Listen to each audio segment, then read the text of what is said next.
Kala ko tuloy kakanta ako. Good morning po sa bawat isa. Kamusta po ang bawat isa? I hope tayo po ay excited this morning to worship the Lord and especially to study together the Word of God. So, I was actually hoping na makapagbahagi po ng concluding message regarding our theme for this year. Kakatapos lang po ng ating series sa supposed to be 7 IMs, pero dahil kinuha ni Kuya Bert yung isa, so I think next week yun po ang kanya magiging topic. So, I only delivered 6 of the 7 IMs in the I am statement of Jesus in the book of John. And so this morning, concluding message na po tayo for our theme this year, which is standing firm on the solid rock. Kasi po ay December na, ang bilis po ng panahon, no? Parang saglit lang, ngayon ay matatapos na rin po ang November. So allow me to read once again the passage that we will study. And let me read from verse 14 up to verse 16 before we commit to the Lord in prayer, our study. The Word of God says, "Therefore, hear the word of the Lord, you scoffers who rule these people in Jerusalem. For you said, we have made a covenant with death, and we have an agreement with Sheol. When the overwhelming catastrophe passes through, it will not touch us, because we have made falsehood our refuge, and have hidden behind treachery. Therefore the Lord God said, Look, I have laid a stone in Zion, a tested one, a precious cornerstone, a sure foundation. The one who believes will be unshakable." Tayo po ay manalangin. Yes, Lord, sa umaga pong ito, nagpapasalamat po kami sa iyong kabutihan, sa isa na naman pong pagkakataon na makapag-aral kami ng sama-sama ng iyong buhay na salita. Bigyan niyo po kami ng pagpapakumbaba, bigyan niyo po nawa kami ng understanding, nawa po ang banal na spirito, ang siyang kumilos sa buhay ng bawat isa po sa amin ngayong umaga. Pinagkakatiwala ko po ang aking sarili at ang bawat isa sa iyong mga anak ngayong umaga, Lord. In Jesus' name we pray. Amen, amen. So once again, magandang umaga po, no, sa bawat isa. Kung tatanungin ko po tayo ngayong umaga, gaano po tayo kasigurado na yung ating mga trabaho, sino po sa atin dito yung nagtatrabaho na? Karamihan po sigurado, no? Sino po sa atin ang may mga business? Or even yung ating sariling mga kalakasan? Or for us and each and every one of us, yung ating mga ministries or mga relationship na ating kinabibilangan, sino sa atin ang nakatitiyak ngayong umaga na sila pong lahat ay magtatagal? Lalo na po, no, sa panahon ng kahirapan, gaya ng nangyayari sa atin pong bayan, we are experiencing political instability. Talagang sobrang gulo po, no? May mga seniors nga po nagsasabi sa akin, halos ayaw na nilang makinig daw ng balita kasi parang paulit-ulit lang din, same lang din yung ano po, no, na kanilang napapanood na topic sa mga news. Andyan yung kalunos-lunos na moral confusion. Sobrang gulo na po talaga ng ating mundo, especially if we are aware sa mga nagaganap sa buhay ng mga kabataan. Nariyan yung mga family pressures, andyan na yung mga financial storms sa atin pong buhay. At naniniwala ako na sa mga ganitong pagkakataon po na ating buhay, we are naturally looking for something solid where we can stand on. Amen po? Kahit saan tayo tumingin, walang kasiguraduhan ang mga bagay na naririto po sa ibabaw ng lupa. Ganito po ang dinaranas ng mga Israelita dito po sa panahon ni Isaiah. Specifically, dito po sa southern part na at that time, they referred to as Judah. So kung tayo po ay familiar sa history ng bayan ng Israel po, no, para po silang Korea. Diba? Yung Korea may North, may South. Sino pong gustong pumunta sa North Korea? Libre daw po. So, meron po silang North and South Korea at yun po ay nangyari sa after po ni Solomon nung nahati po yung kingdom dahil sa pag-aaklas nung 10 tribo kay Rehoboam na anak ni Solomon na kung saan ay nagbigay ng mga oppressive policies, nagkaroon ng mga high taxes at mga forced labor. So yung 10, napunta sila dun sa north, samantalang 2 kingdom lamang yung nanatili, si Judah at yung Benjamin, ang naging loyal naman po kay Rehoboam. Kaya dun po na-create yung Kingdom of Judah na mababasa nating tinutukoy ng atin pong talata. Now, the problem is, the people of Judah tried to secure themselves with alliances, political strategies, and even their religious pretense.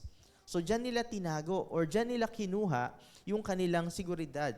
Sapagkat sa panahon na ito, I think it was Egypt po, no, kung saan sila ay allied.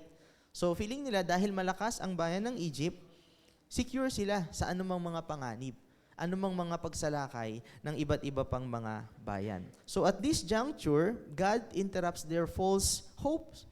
At parang sinabi ng Panginoon sa kanila na, Judah, you are building on a sand. Nasa buhangin kayo at hindi matatag ang inyong pundasyon. Ipapakita ko sa inyo kung sino ang tunay at dapat ninyong maging pundasyon. Kamakailan lamang po ay namatay yung aking husky. So yung iba sa inyo kilala na mayroon akong alagang husky. Tapos nilibing namin siya ng aking bayaw. Hukay-hukay. I think kakatapos lang ding umulan po noon, kaya medyo napuno ng tubig yung pinaghukayan. So nung binalik na namin yung lupa, yung aking bayaw ay may kukunin somewhere, tumalon siya dun sa ibabaw. Pagtapak niya, na-shoot yung paa niya dun sa na-shoot yung paa niya dun sa lupa kasi nga malambot pa tapos puro tubig. Sabi niya sa kapatid ko, Kalel wants me. Sabi niya, hinahatak daw siya, kinukuha daw siya ni Kalel po. No? So, hirap na hirap siyang hugutin. Kasama yung tsinelas niya kasi lumubog po dun sa hukay yung kanyang paa. So, beloved, gaya po ng mga malambot na lupa na kumakain dun sa paa ng aking bayaw. No? Ang ating mga buhay ay punong-puno ng mga unstable ground na inaakala natin ay matibay. Akala natin solid na tayo doon. Kahit nga po mga friends, di po ba? Akala natin solid tong mga friend na to. Sino din yung mga kabataan na ganyan yung mga salitaan? Ako dito ako sa kaibigan ko na to kasi solid to kahit anong mangyari. Hindi ako iiwan ito. Biglang nagkagulo. No? Ikaw yung naiwan. Nagtakbuhan sila lahat. So maraming mga bagay tayong iniisip na akala natin solid na. Yung ating mga career, kahit na, meron po ba dito 30 years na sa inyong trabaho? Wala naman po. Ayun, si ate po, no? Or more, 30 and more. So, kahit gaano katagal tayo sa ating mga career, or sabi nga natin, kahit nga po relationships magulang na lang sa anak, or magkakamag-anak, and even kahit gaano kalaki yung savings, sana all may savings, no? Yung topic ni Pastor Nantes, tinuturuan tayo how to manage our finances. Even mga reputations ng mga kinikilala nating biblical scholars. Maraming mga bagay na akala natin solid, pero nagugulat tayo sa mga balita na hungkag yung pundasyon at ang mga bagay na yun ay nasisira. So given na ganito po yung mundo na ating ginagalawan, ganito po pala kahalaga na matiyak natin saan tayong pundasyon nakatayo. Saan tayong pundasyon nakaasa. Para anuman po yung dumating sa hinaharap, mananatili tayong matibay. Magiging tama yung pagtugon natin sa mga hamon po ng buhay. Ipinapakita po ng Isaiah chapter 28 verse 16 na ang Diyos po natin ay may inaalok na makapagbibigay ng totoong unshakable foundation sa atin pong buhay. And of course, we know that that is none other than our Lord and Savior Jesus Christ only. So, tingnan po natin yung background po dito sa book of Isaiah. And at least makikita po natin na in this chapter or from chapter 1 to 28, ang dami po tayong makikita dyan na pagtutuwid. Ina-address ng Diyos yung mga kasalanan na ginagawa po ng bayan ng Judah. At first, mababasa natin dito po sa simula mismo ng chapter 28 kung paano nire-rebuke ni Lord yung north, so yung northern part.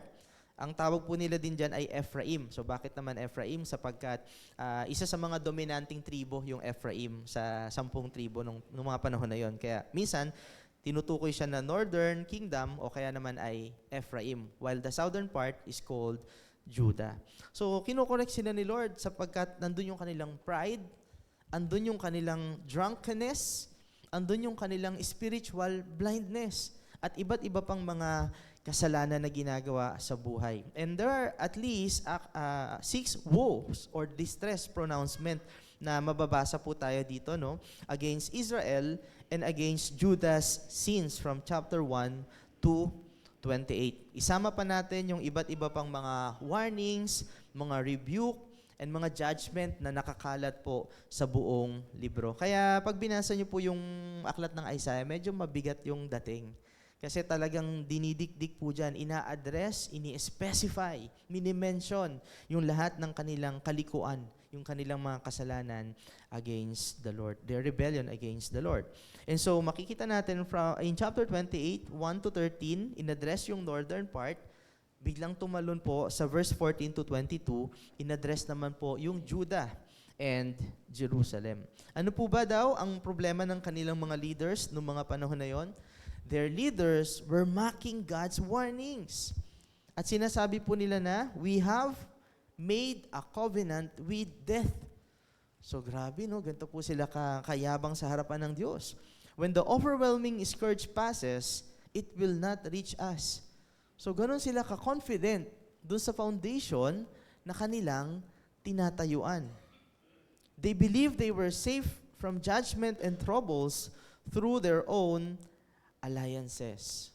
So mostly nakapaling po sila sa politics, nakapaling sila sa human strength at sa kanilang mga false prophets instead na pumaling sila sa sinasabi at sa pronouncement ng Diyos mismo na nagbibigay ng mga rebuke and warning po sa kanila. So sa maling pundasyon sila nakaasa para sa kanilang national security at sa kanila pong stability. Now, kumusta po ang bawat isa po sa atin? Minsan po ba, do we really hope na gaganda pa talaga yung bayan natin? Wala naman po masama na mag-hope tayo, no? Pero sana wag tayong ma-distract ng mga bagay na nangyayari sa atin pong bayan. Ilagay lang natin kay Jesus Christ yung atin pong pag-asa. Ano man yung mangyari sa hinaharap, wag tayong masyadong ma-carried away. Kailangan mapag-aralan natin how as children of God, we will navigate ito pong area na to ng ating buhay in relation to politics. Sapagkat we are aware na maraming mga Christians ang hindi na rin nila nababantayan. And somehow, we are tempted to think na, bakit ba ganon? Dahil ba tinitingnan nila somehow na dito nakasalalay yung stability ng ating bayan?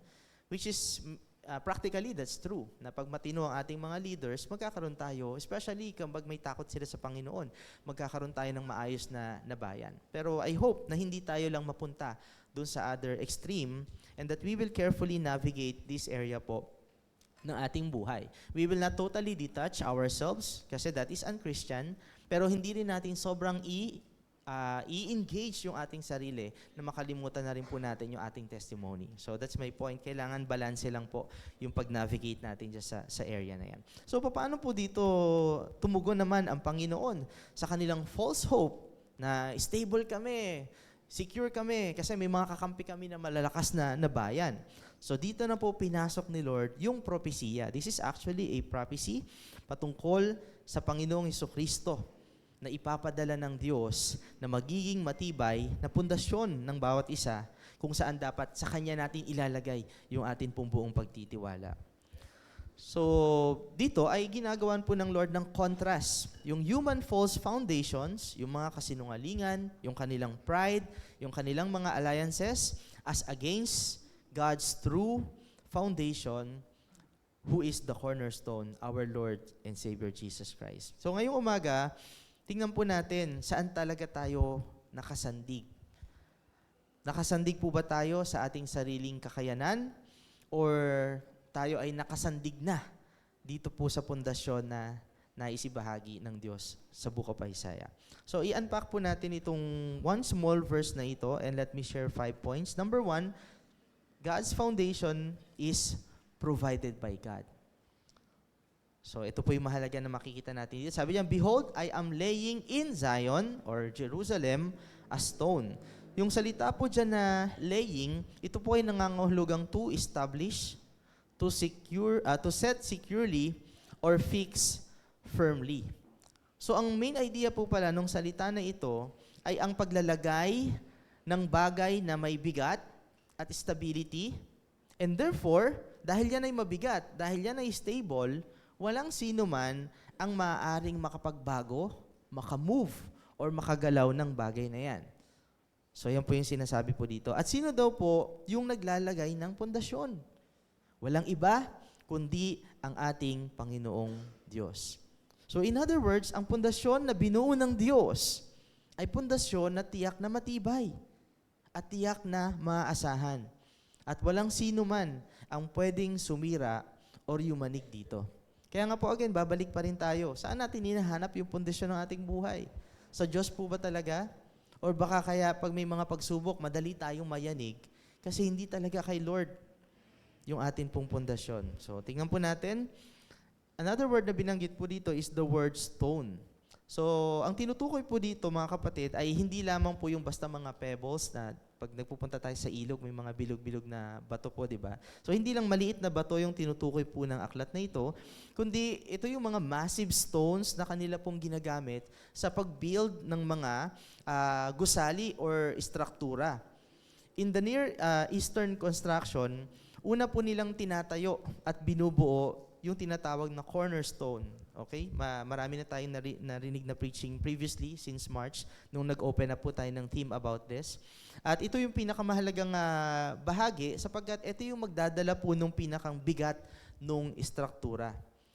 So basically, sa cornerstone nakasalalay kung magiging matibay at magiging stable po yung buong istruktura na tinatayo. Nakita natin yung mga pyramids po no, sa Egypt. So imagine nyo yung ganong kalalaki na bato. Pagka sa malayo yung picture, pag tinignan mo po yung tao, tuldok na lang siya. Kasi talagang ang lalaki po ng mga bato na na kanilang pinagpapile-pile para lang matayo po nila yung pyramid. So itong cornerstone na ito ay pinipili po nila na maigi. Dapat wala itong crack, walang mga irregularities, or mga weak points. Kasi nga sabi natin, pag yung mismong foundation mismo ang weak, pag nilagyan mo yan ng mga bagay pa na mabibigat sa taas, masisira. Magdodoble trabaho ka, mas mahihirapan ka po. So ano po ngayon ang purpose? Bakit nagkaroon ng paghahalin tulad? Bakit inilatag ang paghahalin tulad po sa cornerstone? Sinasabi po ni Lord, una, na kung meron man po tayong matibay at tunay na pundasyon sa buhay, yon ay matatagpuan lamang natin po sa Kanya. At siya lamang ang tanging makapagbibigay ng totoong security and stability sa bawat isa sa atin. And therefore, kung meron man tayong iniisip na other foundations, yung mga luma, yung mga maling pundasyon na ating nakasalayan, dapat po natin itong iwasan. At ituon lamang natin sa Panginoon ang ating buong pagtitiwala. Sino po ba yung pinatutukuyan ng cornerstone po dito? Of course, walang iba kundi ang ating Panginoong Hesukristo. Christ is the foundation upon which the church is built.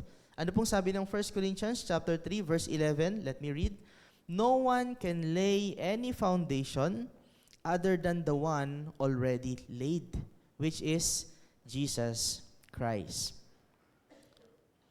At gaya ng physical cornerstone na kung saan ay nagdi-determine ng alignment ng buong building, si Kristo din po ang dapat na nagsiset ng standard at ng example sa bawat isa sa atin bilang mga mananampalataya. Kung paano tayo mamumuhay, ano yung mga bagay na pananampalatayanan natin, ano yung dapat na maging character po natin, and even yung ating mga values. So yan po yung pinakang essence nito. At kapag kay Kristo po natin binuo yung atin pong pundasyon ng buhay, we can be unshakable and spiritually stable to withstand trials in life. So, kumusta po tayo mga kapatid? Ano yung mga challenges po ng buhay na kinakaharap natin ngayon? And another question, paano ka ngayon tumutugon? Do you respond with fear? Do you respond with anxiety? And the question is why? So, it has always something to do with who is your foundation.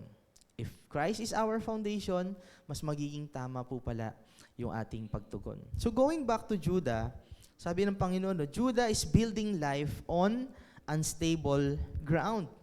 But here, God is ushering them to the stone that He laid that can never be moved by anyone or by any means. So umalis kayo dyan. Dito kayo manangan sa pundasyon na aking ibinabahagi sa inyo. Beloved, yung mga bagay na sinasabi po natin like career, relationship, social media, education, finances, or even yung mga personal dreams po natin, these are not bad things. So we're not saying na mali po sila at totally i-isolate na natin yung sarili natin na para tayong mga ermitanyo. Di ba po? Yung mga ermitanyo na pumupunta sa kabundukan. Ayaw namin ng mundo, makasalanan ng mundo. Dito na lang kami sa kabundukan magtatago. So hindi po ganun ang sinasabi natin na dahil hindi sila strong foundation, ay bibitawan na natin sila totally. These are all good things. Pero alam po natin na ang lahat ng mga bagay nito ay pwedeng mag-shift, pwedeng magbago. Halimbawa na lamang po, I don't know if we are familiar with Lord and Taylor. Nabasa ko lang din po ito, hindi po ako familiar dito. No? So isa daw po itong 200-year-old. Imagine gano'n na po katagal. 200-year-old luxury department store.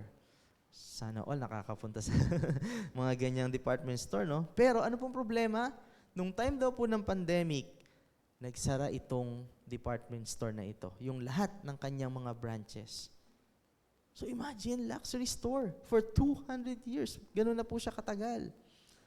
So the point is, it is really foolish kung dito lamang sa mga bagay, dito sa ibabaw ng buwan natin, i-build yung atin pong mga buhay. Only God's foundation stands. Kaya po, instead na i-build natin yung ating mga buhay sa mga unstable foundations na ito, gamitin natin silang instrument. So sabi natin, hindi mo sila naman kailangang iwakse, kundi gamitin mo siya bilang instrumento para mas mapalapit ka ngayon sa Panginoon. Gamitin natin siyang avenue upang i-build natin ng husto yung life natin kay Jesus at magawa yung kanyang mission. So kumusta po, kapatid, ang bawat isa sa atin? On what are you building your life right now? Paano natin malalaman? For one po siguro, saan mo ginagamit ang lahat ng iyong oras? Or karamihan sa iyong oras? Ibig sabihin, yun mostly ang iyong foundation ng buhay. Ano yung priority mo sa buhay? Or pwede rin po nating tanungin, what consumes most of your energy and even your being? So diyan po natin malalaman somehow kung na kanino po tayo nakasandig. Saan natin binibuild yung atin pong mga buhay? Buhay na napaka-iksi lamang para sayangin. Sabi nga po, simbilis lang ng bula yung ating mga buhay. We don't have the luxury of time, mga kapatid. Para lang sayangin natin at i-build sa something na hungkag, ampaw, that eventually will be gone. And you know what, church? Kahit po sa church, a church can misplace its foundation also. And we should pray na hindi po tayo maligaw ng pundasyon. Kahit church na po tayo. Maraming mga churches ay churches, pero pag pinag-aralan natin saan sila nakasandig, hungkag din po yung foundation. Maraming mga churches ang masyadong nakafocus sa program more than prayer. Kaya ako, ang puso ko po talaga ma-invite yung bawat isa sa atin, At least man lang, try nyo pong ma-experience yung prayer meeting natin. Twice a year, hindi na po siguro masama yun, Di po ba? Pag-pray naman po natin na sama-sama. I'm not saying that we are not praying, Alam ko naman po sa inyong mga bahay, ginagawa nyo yun. But it's one thing na nakikita natin yung presence ng bawat isa kasi I believe nagiging malaking encouragement po yun, sa buhay natin. Sa amin bilang mga workers ng Panginoon or sa ating lahat bilang church po, So I hope we will consider that. Every Wednesday po yan, 7:30 to 9. Consider natin, let's make it our goal. Kahit isa lang po, subukan nyo lang po, isa lang sa loob ng isang taon. Nakakahiya na po yun sa Panginoon. So, talagang ma-encourage lang po, We have to build our church sa foundation of prayer. Hindi po pwede na marami tayong mga programs tapos pababayaan natin yung ating prayer life. Hindi po tayo magtatagal, mga kapatid. Mababurnout po tayo. Mapapagod tayo kapag ganyan po yung ginawa natin. So pangalawa, yung iba ay nagpo-focus more on numbers. Gusto nila, dami-dami tayo, sige. Sa mga youth nila, kailangan marami tayo, mas marami, mas masaya. Ganyan ang common thinking ng mga kabataan. They focus on numbers more than discipleship. Gusto natin lumago, gusto natin dumami. Pero if di natin madi-disciple ang bawat isa, nai-imagine po ba natin what will happen in the future? Pag samasamahin ang lahat ng mga makasalanan sa isang lugar, tapos hindi madisipulo, chaos yun mga kapatid. So sana hindi tayo maging kagaya ng ibang mga church. Gusto natin dumami kasi masaya, pero hindi naman tayo nadi-disciple. Magiging malaking problema po yun pagdating ng hinaharap. So marami pa pong mga bagay na kung saan ay namamali ang pundasyon ng isang iglesia. And that is my prayer na palagi tayong tulungan ng Lord na hindi po tayo mahulog sa mga maling pundasyon na yon. Yung iba, entertainment, no? More than scripture. Pag entertainment, may mga ilaw-ilaw pa yung no? Kaya nga minsan, tamang ilaw lang po tayo sa church, no? Hindi pa naman po yan gumaganon-ganon. Okay, so pagka may mga maganda entertainment, gising na gising tayo, pero pag doctrine na yung pinag-aaralan, scripture, okay, mga humaba yung preaching, naantok na po tayo. So, ingat po tayo sa mga pitfalls na yan. Yung iba naman, masyadong dedicated sa kanilang mga leaders and not to the Lord. So, iwasan po natin yung mga yan. Tandaan po natin mga kapatid, the foundation of the church is not the pastor. Not tradition, hindi yung mga programs, or even yung mga talents na meron po tayo. The foundation of the church is Jesus Christ, His Word alone. Kaya dito po nawa tayo manangan. Kumbaga, kahit saan po tayo makarating, if I say something that is against the Word of God, ipaglaban po natin ang salita ng Panginoon. So that's number 1. Pangalawa, God's foundation is proven.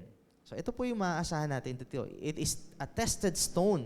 Sabi po nung passage na yun. Yung word na tested, it means, of course, proven or tried by fire, tested for strength and purity. So chine-check nila kung may mga crack, chine-check nila kung underweight. Kasi even if yung cornerstone na pipiliin nila ay magiging underweight, malaki po yung magiging effect nun sa overall structure. Pwede po yung gumuho. Kaya even yung weight po niyan, tinetest nila. And even yung weathering. So ginagawa po nila ito para masigurado na matibay talaga ang pundasyon ng cornerstone. So now, ang sinasabi po ng Panginoon, yung foundation stone na kanyang pinili, yung kanyang itinalaga, ay subok na to withstand yung mga pressures, yung mga storms, and even yung time. It is a quality foundation at wala tayong masasabi na kahit ano na pong mga defect. And this is in contrast dun sa foundation na kinikilala ng bayan ng Judah sapagkat yung kanilang mga alliances at that time ay unproven. Yung kanilang mga strategies ay mahihina and even yung kanilang mga prophets ay mapandaya. So sabi, mali ang inyong pundasyon, bumalik tayo dito kay Kristo. Sapagkat si Kristo o yung cornerstone na ito na kanyang pinaprophesy na darating ay subok na. We know the Lord Jesus Christ is tested even by Satan in Matthew chapter 4. Alam natin na kung paano niya napagtagumpayan yung tukso. He was tested by religious leaders. If we will go back sa book of John, di po ba, madalas kinukwento natin yung mga senaryo doon na yung mga religious leaders, nagtatanong sila kay Christ, not primarily to know, but to test yung knowledge and authority na meron si Jesus. So Jesus was tested by the religious leaders in the book of John. Maraming mga accounts po tayong mababasa. And even he was tested by suffering. And he was tested by the cross. Ano pong sabi ng Philippians chapter 2? Jesus became obedient until death. So Jesus remained sinless in all of this. He remained faithful and he remained victorious. He passed every trial. So the point is, kung ganito kaganda, ganito ka beautiful, ka strong, and tested yung foundation na inaalok ng Lord, ibig sabihin po, our faith is safe when we are anchored in Christ and not in our own strength. Wala na tayong dapat ikatakot. Ilagay mo lang yung buo mong pagtitiwala sa Panginoong Jesucristo. And we have nothing to fear in life. Ganito lang po pala kasimple yun eh. As long as you have little fear, kahit sabi mo, konti na lang naman po yung takot ko eh. Ibig sabihin lamang po pala nun, hindi natin buong buo ibinibigay. We don't find security in Christ. So the moment na meron tayong kirot ng takot sa puso, we still have to pray na, Lord, address this fear in my heart. Because it only means na I'm not anchored totally and wholly to you. So pero pag wala na, yung mga fear na yon, that means you are trusting in Christ. Yung mga umaakyat po sa bundok, mga kapatid, ang pinagkakatiwalaan lang po nilang mga tali na ginagamit nila ay yung mga tested na ropes. Tested na humawak ng mga bigat. At hindi sila gumagamit ng mga tali na pwede na siguro to. Bakit? Nakasalalay doon yung buhay nila eh. Pag gumamit sila doon ng basta-bastang straw lang, akit ka sa bundok na matarik, talagang may kalalagyan ka kapag hindi gumana yung tali. So yung mga mountaineers po, ganyan ginagawa nila, talagang subok na yung mga rope na kanilang ginagawa. Although may mga cases pa rin talaga na kahit tested na yung ropes, alam natin may mga unforeseen situations na pwedeng mangyari. So in life, Christ is the only rope proven to hold all our weight. Kaya po pag lumapit tayo sa atin pong Panginoong Jesucristo, huwag na tayong magkaroon ng kahit anong reservations pa. Ipagkatiwala po natin yung lahat ng bigat na meron tayo sa Kanya at sa Kanya tayo manangan, sa Kanyang kapangyarihan at sa Kanyang pagmamahal. Pangatlo po, God's foundation is not only proven, but it is also precious. So yung bagay na pinag-uusapan po natin dito ay napakahalaga. God's stone is precious simply because si Lord ang pumili nito. Siya yung naglatag nito. Siya yung nagplano. Siya po yung nagtalaga. And kung bakit ito precious, the cornerstone is chosen not only the cornerstone chosen is not only divinely chosen. Di ba po, ang Diyos yung nagtalaga, pumili, but He is divine. So kaya ganun po kahalaga yung pundasyon na pinag-uusapan natin dito. Hindi po ito simple gawa lang ng tao, imbento ng tao from our human mind. Hindi lamang ito basta pinili ng Diyos na divine, kundi ang Kanyang pinili mismo ay divine. So as the cornerstone, sino po ba ang ating Panginoong Jesus? The Lord Jesus Christ was rejected by the builders. So yung mga religious leaders po nila, na-miss nila. Hindi lamang actually yung opportunity. Na-miss nila yung mismong buhay because they rejected our Lord and Savior Jesus Christ. Pero anong sabi po ng talata natin sa 1 Peter chapter 2 verse 6? Ang Diyos mismo ang pumili kay Kristo, ang nagtalaga. And Jesus is so precious sa atin pong Panginoong Diyos. At isa sa kanyang mga ginawa, Jesus is the one who unites the Jews and the Gentiles. Di ba po yung cornerstone, siya yung nagdidikit sa mga walls ng structure. So parang ganun po yung naging function ni Jesus. Yung Gentiles at saka yung Jew, pinag-isa niya sa pamamagitan ng ating Panginoong Jesucristo. Yan po yung sinasabi sa Ephesians chapter 2, 19-22. Kaya nga po tayo, mga Gentiles, we always have to appreciate yung privilege na binigay ng Panginoon. Na umabot sa atin, nag-extend sa atin yung kanyang grace. So Jesus is precious because His sacrifice is priceless. Wala tayong matatagpuan dito sa mundo na kagaya po nun. Kahit saliksikin natin yung endless universe, we can never find the blood of the Lord Jesus Christ sa ibang lugar. So ganun ka-unique, ganun ka-precious, ganun ka-priceless yung inalay na dugo ng Panginoong Jesus para lamang po tayo ay magkaroon ng kaligtasan. It's not something cheap. Yung salvation natin po, wag nating maliitin mga kapatid because it's not something cheap. His person is glorious. Iniwan niya yung langit para lang pumamatay at tubusin ang makasalanan kagaya po natin. And therefore, His salvation is immeasurable. Kaya pag nalulungkot tayo mga kapatid, balikan mo lang yung kaligtasan mo. I believe ma-energize ka sa pananampalataya mo eh. Lalo na kung naunawaan natin gaano ka-precious yung kaligtasan na ito na tinatamasa po natin. May mga bato po na sinisipa-sipa lang natin sa daan, di po ba? Wala silang halaga. Pero merong mga bato na talagang ang daming mga guard nasa loob ng isang museo. So si Jesus Christ bilang cornerstone, bilang foundation po natin, hindi siya yung basta lang bato na dapat sinisipa-sipa po natin. Christ is not a stone to be ignored.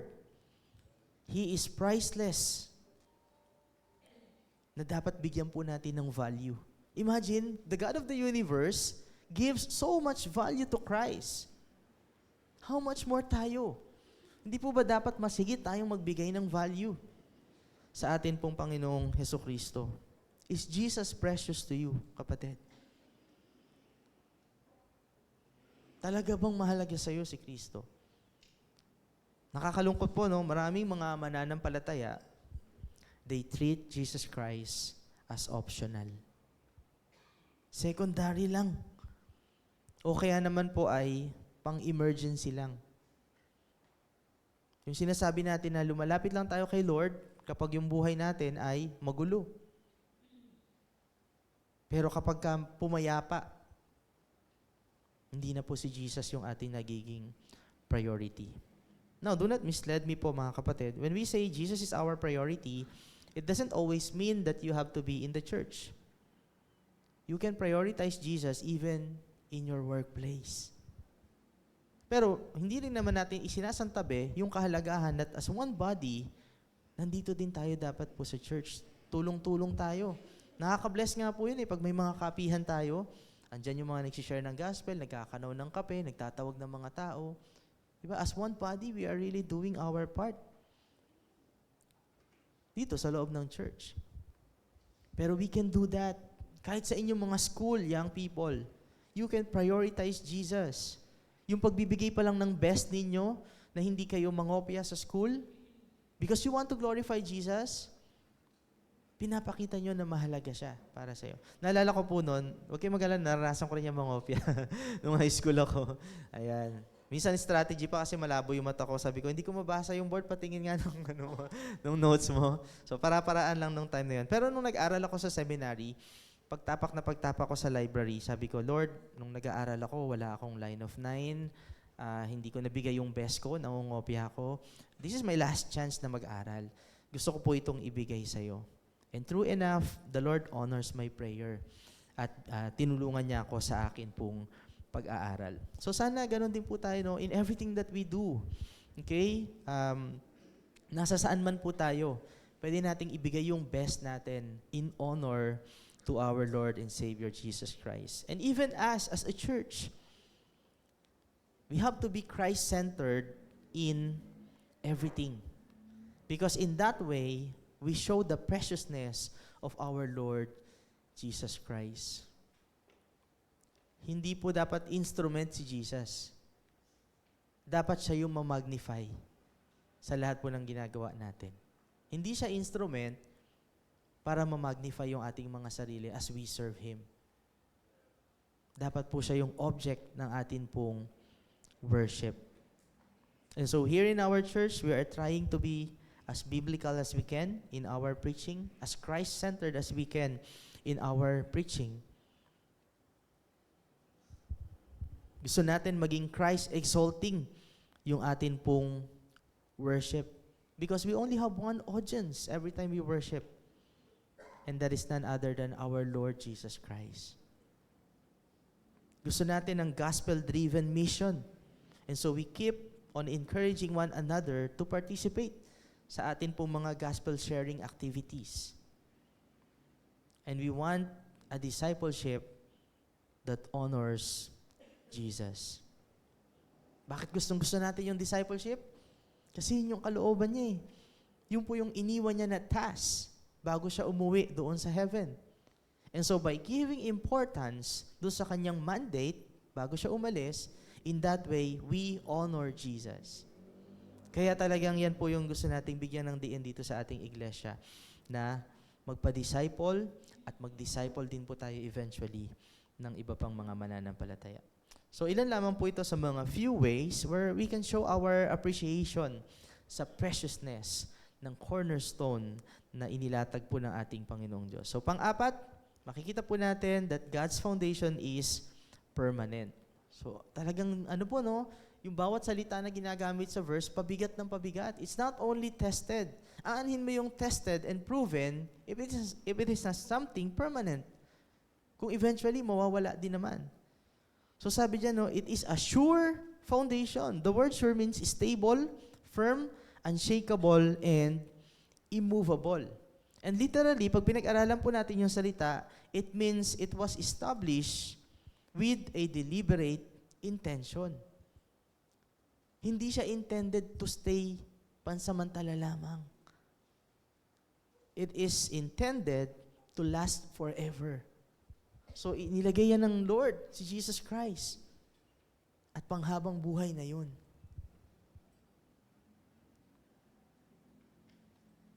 At panghabang buhay din po natin itong mapanghahawakan. Yung atin pong mga human foundations, di ba? They crumble. Andiyan yung economic crisis, kahit gaano kaganda ng ekonomiya, talagang dadating masisira. Morally, because we are sinful people, wala sa ating mabait. Kaya nga sabi din ng Bible, bantayan mo ang iyong sarili, kasi baka one of these days, tayo naman yung nadadapa. We fail many times morally. Andiyan yung death. Andiyan yung judgment. Hindi tayo makawala sa judgment, sa condemnation. Because we are all guilty of our sins. Pero lahat ng ito, napagtagumpayan po ng ating Panginoong Hesukristo. Di ba po kapag may mga earthquakes, ano lang po yung mga building na na nag-i-stay? Ito, usaping, dito, anong tagal ng earthquake? Lindol. So sa usaping mga lindol, pagka may mga lindol, ang naiiwan lamang po ng mga buildings ay yung may mga matitibay na pundasyon. Everything falls. So yan din po yung reality ng buhay. Ang buhay natin, maraming mga pagyayanig na magaganap po. And therefore, we need to have a foundation that remains. If I were to ask you this morning, kapatid, ano na po yung greatest earthquake na naranasan nyo sa inyong family? Or even sa iyong personal life? Nakatayo pa po ba tayo? Paano tayo tumayo noong mga panahon na yon? Kanino tayo nanindigan? Naniniwala ko kung bakit ka nakatayo hanggang ngayon. Kasi si Kristo ang iyong piniling pundasyon. And I hope, hindi lamang po ngayon, kundi sa mga darating na panahon. Sabi ng Biblia, the worst is yet to come. Imagine kung gaano ka-exciting, di ba, dinescribe natin, sabi po, yung heaven, yung piniprepare ni Lord, no eyes has seen, no ears has heard. So very exciting. So at the same time, nakakatakot din yung mga bagay na magaganap po sa future. Pero of course, we know na hindi hayaan ng Panginoon na maranasan natin sapagkat magkakaroon ng rapture at kukunin tayo ng Lord bago niya ibuhos yung kanyang final wrath dito po sa ibabaw ng mundo. At nakakatakot po yun. So we have to make sure that we stand on a strong foundation. So panglima, yan. Itong foundation na ito ay hindi lamang ikinukwento para ma-amaze tayo. It is an invitation for us to personally trust this foundation. At walang iba kundi ang ating Panginoong Hesukristo. So sabi diyan, we must believe. Ibig sabihin, we must trust, we must rely and lean fully on. At yung mga maniniwala daw po sa foundation na ito, ano po mangyayari? They will not be in haste. So, hindi tayo magpapanik. We will not run away. We will not be shaken. And even, we will not make rash decisions.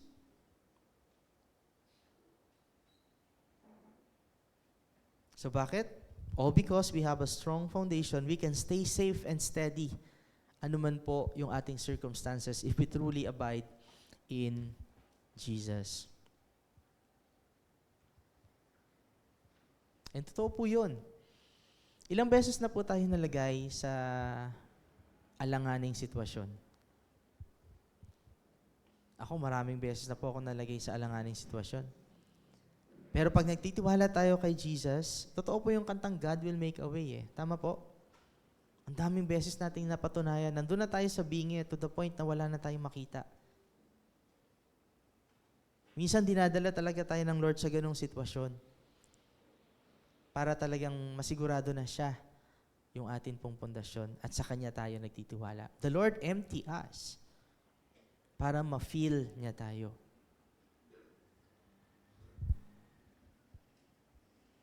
Actually, ito pong prophecy na ito ay ginamit din po ni Paul in Romans chapter 9:33 and chapter 10 verse 11. Sabi po niya sa Romans 9:33, as it is written, behold, I lay in Zion a stumbling block. This is actually a quotation, direct quotation from this. A stumbling block and a rock of offense, and whosoever believeth on him shall not be ashamed. In Romans 10:11, sabi po niya, for the scripture said, whosoever believeth on him shall not be ashamed. So para kay Paul, trusting Christ means, on a larger perspective po, on an eternal perspective, it means no shame or guilt. Talagang hindi po tayo mapapahiya. Ilagay mo lang yung pag-asa mo at pananampalataya kay Kristo. It means no terror or fear. It means no despair. It means no regret. Wala tayong pagsisisihan. Marami man tayong mga storms ng buhay na kaharapin po dito sa ibabaw ng mundo, but we will not crumble.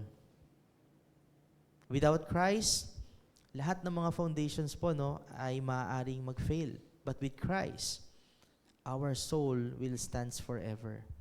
Remember, kahit po yung mga persecuted na Christians nung early church, it doesn't mean that they fail.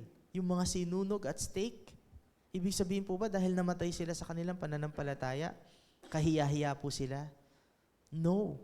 Kasi ang tinitingnan nila ay yung eternal perspective. That if you are in Christ, no matter what happened to you in this life, you will stand forever. And we know na kasama na sila ng Panginoon doon sa langit. Higit na mas masaya kaysa sa atin. At higit na mas maganda ang kanila pong kinalalagyan.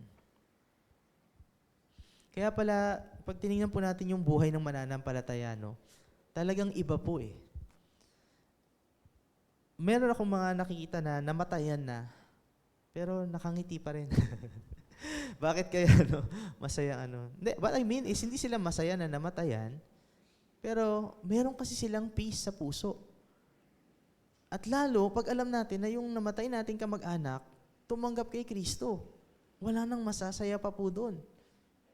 Talagang may reason tayo to cry at magluksa kapag yung namatay nating kamag-anak. Walang pagkakilala sa Panginoon because that will be forever. Pero may mga Christians, andun yung kanilang kapayapaan. Kasi si Kristo yung pundasyon. Mamaya pa po yan. Mamaya pa po yan sa greetings. Okay? So, kaya pala may mga tao po na kahit nahihirapan na, masaya pa din. Di po ba? May mga tao na walang-wala, pero nagbibigay pa din.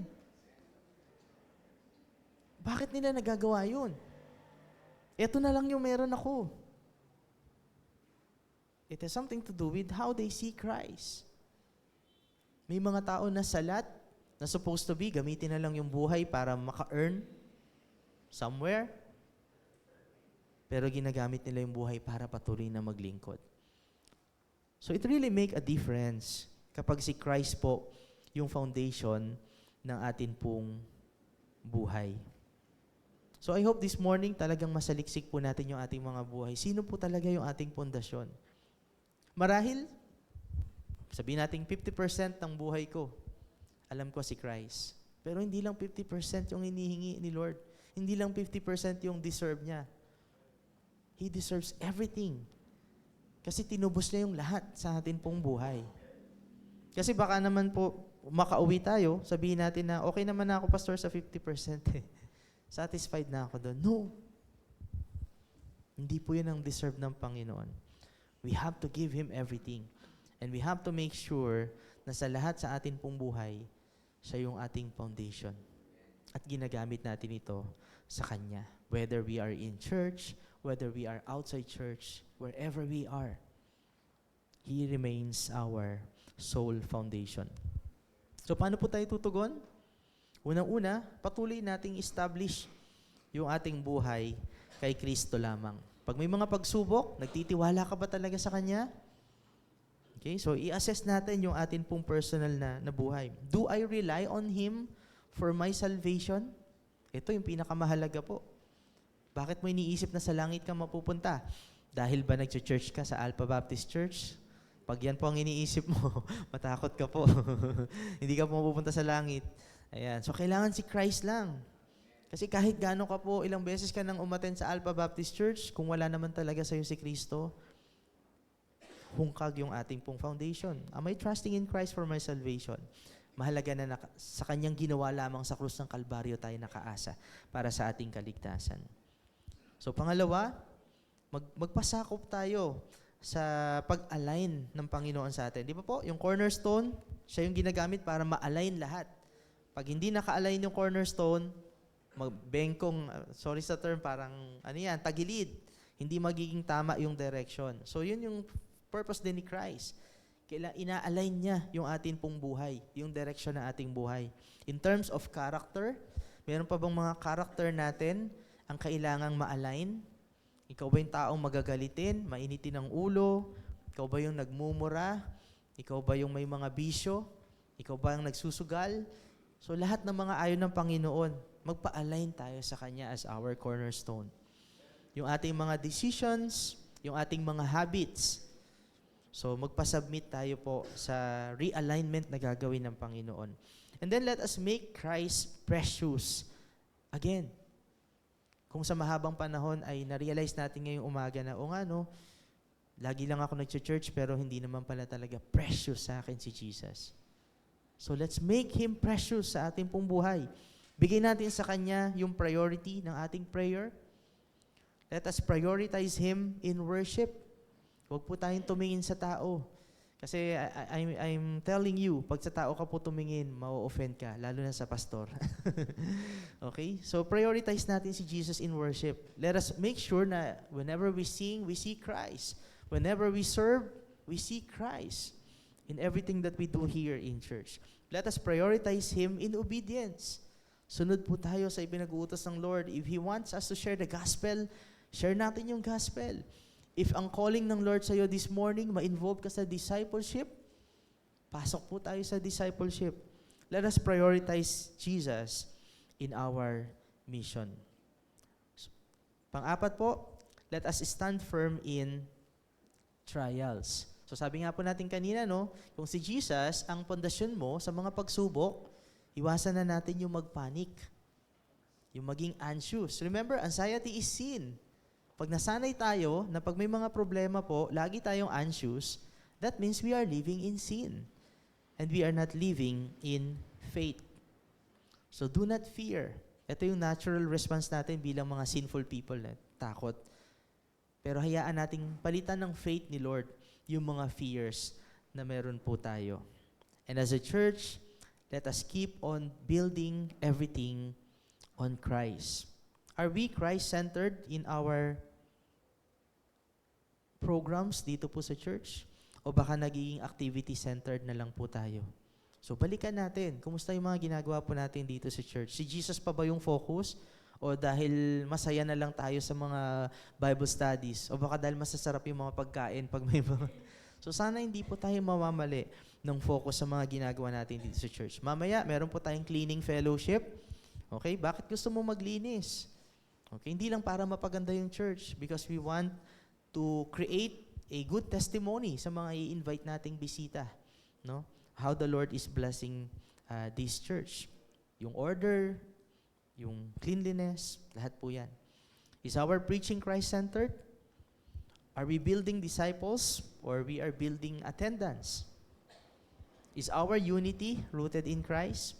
So ilan lang yan sa mga areas po na pwede nating tignan just to make sure that we do everything here at si Christ po yung ating sentro. So once again, I hope ito po yung aking closing message sa ating theme. And Lord willing, by next year ay mag-iiba na naman po yung ating theme, but still we have one God na wino-worship po. No? Tayo pong lahat ay manalangin. Lord God and Heavenly Father, maraming salamat po sa umagang ito that you remind us once again upang tingnan namin saan po kaming pundasyon nakatayo. Patawad, Lord, sapagkat sa maraming pagkakataon, ampaw, hungkag, yung mga pundasyon na amin pong tinatayuan sa buhay. We are tempted and pressured by the world or even by our own choosing. Pinipili namin, Lord, at nagbubulag-bulagan kami na piliin ang mga maling pundasyon. And so this morning, Lord, ang prayer po namin, ibalik mo po kami sa iyo. Ibalik mo po kami sa iyong banal na presensya. Mawala man po ang lahat, pero ikaw ay mananatili sa amin pong mga buhay. And even sa Alpha Baptist Church, Lord, we pray, dear Father, na sa lahat ng amin pong ginagawa dito, ikaw ang aming magiging sentro. Kakalimutan namin ang aming mga sarili, most especially if it is something na lalabag po sa iyong kalooban. And we will humbly submit sa mga nais mo po sa aming pong buhay. Maraming salamat, Lord, for this privilege to study together your precious word. To you we commit all this, and we pray with gratitude in our heart. In Jesus' name, amen. Amen.